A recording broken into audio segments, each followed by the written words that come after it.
नमस्कार दोस्तों, आपका अपना चैनल हिंदी जंक्शन पर स्वागत है। आज हम आपके लिए समान हिंदी का छठा भाग लेकर उपस्थित हुआ हूं।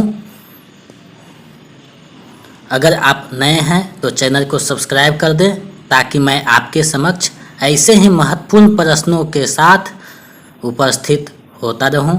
तो चलिए आज के 25 महत्वपूर्ण प्रश्नों को देखते हैं जो बार बार पूछे जाते हैं। तो आज का पहला प्रश्न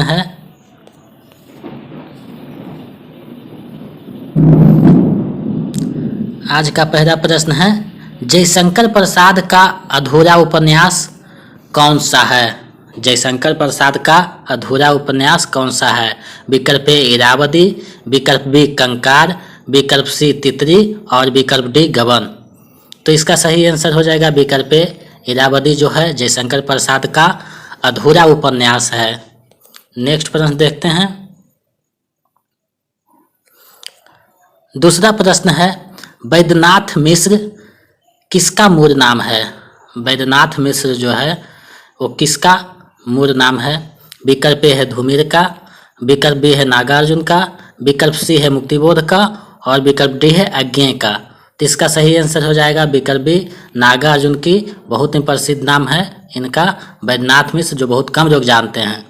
और यात्री भी इन्हीं का नाम है, जो मैथिली भाषा में कविता लिखते थे तो ये नाम का उपयोग करते थे।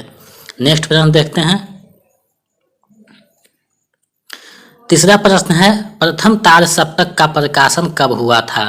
प्रथम तार सप्तक का प्रकाशन कब हुआ था? विकल्प ए है 1941 में, विकल्प बी है 1942 में, विकल्प सी है 1943 में और विकल्प डी है 1944 में। तो इसका सही आंसर हो जाएगा विकल्प सी 1943 में जो है प्रथम तार सप्तक का प्रकाशन हुआ था, जिसको अज्ञेय ने प्रकाशित किए थे। नेक्स्ट प्रश्न देखते हैं। चौथा प्रश्न है, मधुसारा काव्य के रचनाकार कौन है? मधुसारा जो बहुत ही प्रसिद्ध काव्य है, इनके रचनाकार कौन हैं? विकल्प ए है विष्णु प्रभाकर, विकल्प बी है रामधारी सिंह दिनकर, विकल्प सी है जयशंकर प्रसाद और विकल्प डी है हरिवंश राय बच्चन। तो इसका सही आंसर हो जाएगा विकल्प डी हरिवंश राय बच्चन जी का है ये मधुसारा रचना, जो बहुत ही प्रसिद्ध है। नेक्स्ट प्रश्न देखते हैं। पांचवा प्रश्न है, बड़ा सुख सार पाउर तूर तीरे किसका प्रसिद्ध पंक्ति है? बड़ा सुख सार पाउर तूर तीरे किसका प्रसिद्ध पंक्ति है? विकल्प ए है नाभादास का, विकल्प बी है नंददास का, विकल्प सी है विद्यापति का और विकल्प डी है सूरदास का। तो इसका सही आंसर हो जाएगा विकल्प सी विद्यापति का पंक्ति है, जो गंगा स्तुति कविता से लिया गया है। नेक्स्ट प्रश्न देखते हैं। छठा प्रश्न है, हिंदी प्रचारणी सभा काशी की स्थापना कब किया गया था? हिंदी प्रचारणी सभा काशी की स्थापना कब किया गया था? विकल्प ए है 1890 ईस्वी में, विकल्प बी है 1892 ईस्वी में, विकल्प सी है 1891 ईस्वी में और विकल्प डी है 1893 ईस्वी में। तो इसका सही आंसर हो जाएगा विकल्प डी 1893 में हुआ था, जो हिंदी के विकास के लिए बहुत काम किया। नेक्स्ट प्रश्न है, इनमें से कौन सा नाटक जयशंकर प्रसाद का नहीं है?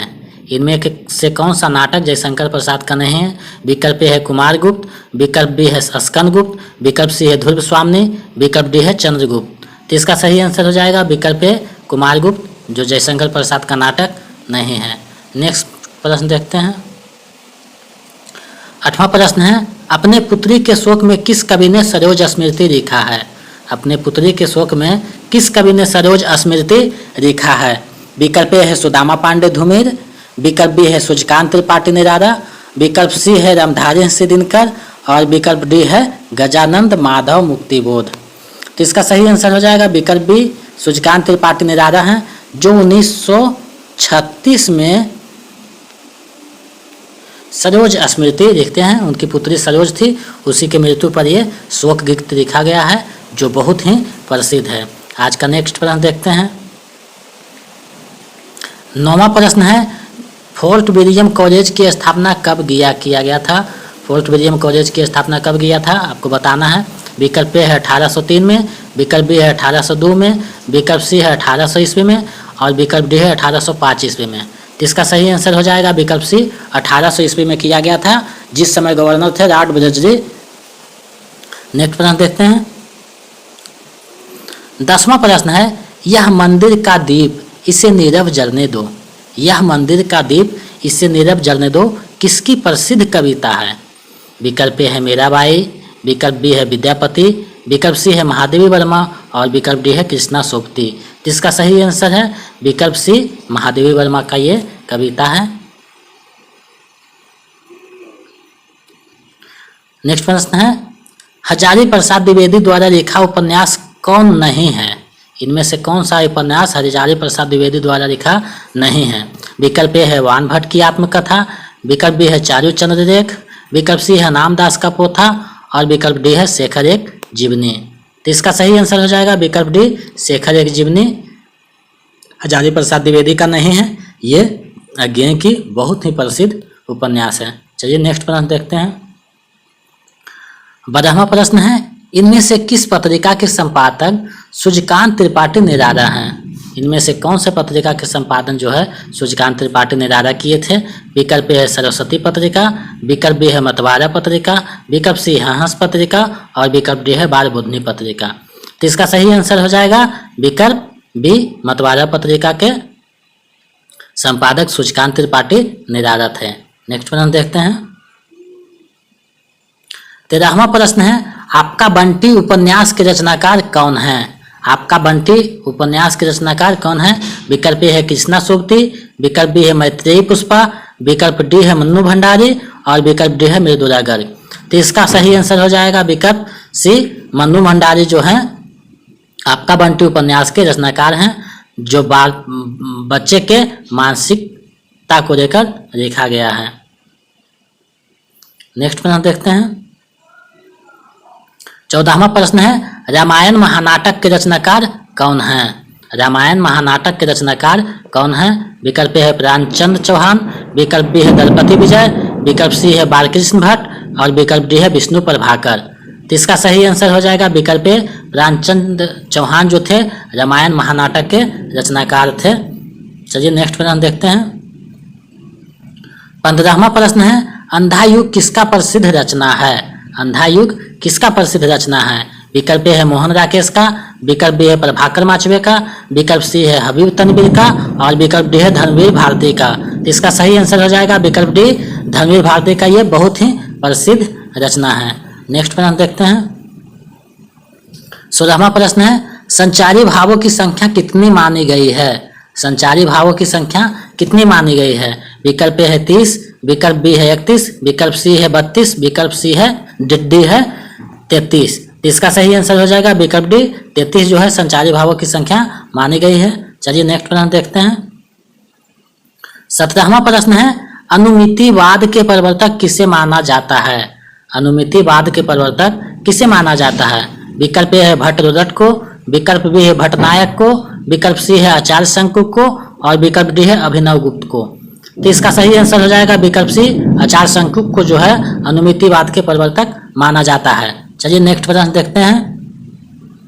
18वां प्रश्न है, झूठा सच किसका प्रसिद्ध उपन्यास है। झूठा सच उपन्यास जो है किसका प्रसिद्ध उपन्यास है। विकल्प ए है यशपाल का, विकल्प बी है यज्ञ का, विकल्प सी है कमलेश्वर का और विकल्प डी है नागार्जुन का।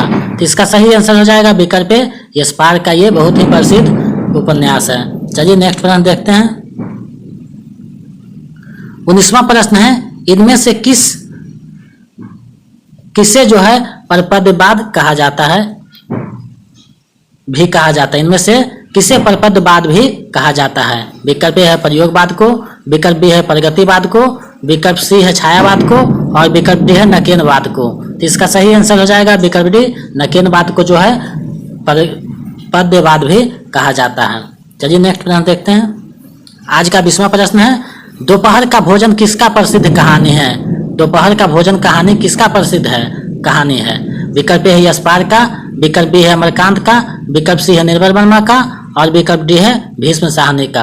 तो इसका सही आंसर हो जाएगा विकल्प बी, अमरकांत का बहुत ही प्रसिद्ध कहानी है चलिए नेक्स्ट प्रश्न देखते हैं। 21वां प्रश्न है, काव्य शास्त्र में अलंकार संप्रदाय के प्रवर्तक कौन है? काव्य शास्त्र में अलंकार संप्रदाय के प्रवर्तक कौन है? विकल्प ए है भामा, विकल्प बी है वामन, विकल्प सी है भरत मुनि, विकल्प डी है भट्टनायक। तो इसका सही आंसर हो जाएगा विकल्प ए भामा जो है अलंकार संप्रदाय के प्रवर्तक हैं। चलिए नेक्स्ट प्रश्न देखते हैं। 22वां प्रश्न है, माटी की मूर्तें किसका प्रसिद्ध संस्मरण है? माटी की मूर्तें किसका प्रसिद्ध संस्मरण है? विकल्प ए है शिव पूजन सहाय का, विकल्प बी है महादेवी वर्मा का, विकल्प सी है रामवृक्ष बेनीपुरी का और विकल्प डी है विष्णु प्रभाकर का। तो इसका सही आंसर हो जाएगा विकल्प सी रामवृक्ष बेनीपुरी का। ये बहुत ही प्रसिद्ध जो है ये संस्मरण है। नेक्स्ट प्रश्न देखते हैं। कल्पना सिद्धांत के प्रवर्तक किसे माना जाता है? कल्पना सिद्धांत जो है उसके प्रवर्तक किसे माना जाता है? विकल्प ए है अरस्तु को, विकल्प बी है प्लेटो को, विकल्प सी है इलियट को, विकल्प डी है कॉलरिज को। जिसका सही आंसर हो जाएगा विकल्प डी कॉलरिज को जो है कल्पना सिद्धांत का प्रवर्तक या कल्पनावाद के प्रवर्तक माना जाता है। चलिए नेक्स्ट प्रश्न देखते हैं। 24वां प्रश्न है, ईदगाह किसका प्रसिद्ध कहानी है? ईदगाह कहानी जो है किसका प्रसिद्ध कहानी है? विकल्प ए है जयशंकर प्रसाद का, विकल्प बी है निर्मल वर्मा का, विकल्प सी है अमृत रत्नाकर का और विकल्प डी है मुंशी प्रेमचंद का। तो इसका सही आंसर हो जाएगा विकल्प डी मुंशी प्रेमचंद का। बहुत ही प्रसिद्ध कहानी है ईदगाह, जो मुस्लिम धर्म को लेकर लिखा गया है, जिसमें बच्चा जो है अपनी मानसिकता समझदारी का परिचय देता है और जो खाने पीने के लिए दादी पैसा देती है अमीना, उससे वो चिमटा खरीद कर दादी के लिए लाता है ताकि दादी का हाथ नहीं जले। चलिए आज का अंतिम प्रश्न देखते हैं। 25वां प्रश्न है, रामचरितमानस का प्रथम कांड कौन है? आपको बताना है कि रामचरितमानस का प्रथम कांड कौन है। विकल्प ए है उत्तरकांड, विकल्प बी है बालकांड, विकल्प सी है अयोध्याकांड और विकल्प डी है सुंदरकांड। तो इसका सही आंसर हो जाएगा विकल्प बी बालकांड जो है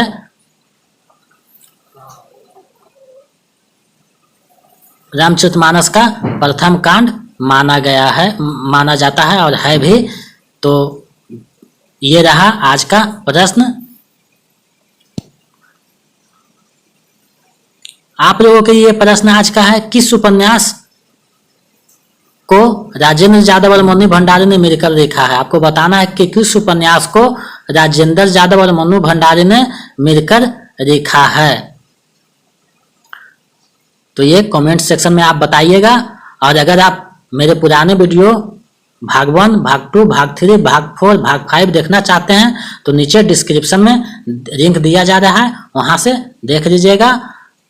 और अगर आप नए हैं तो चैनल को सब्सक्राइब कर दें ताकि मैं इसी तरह महत्वपूर्ण प्रश्नों को लेकर आपके समक्ष उपस्थित होता रहूं। बहुत बहुत धन्यवाद।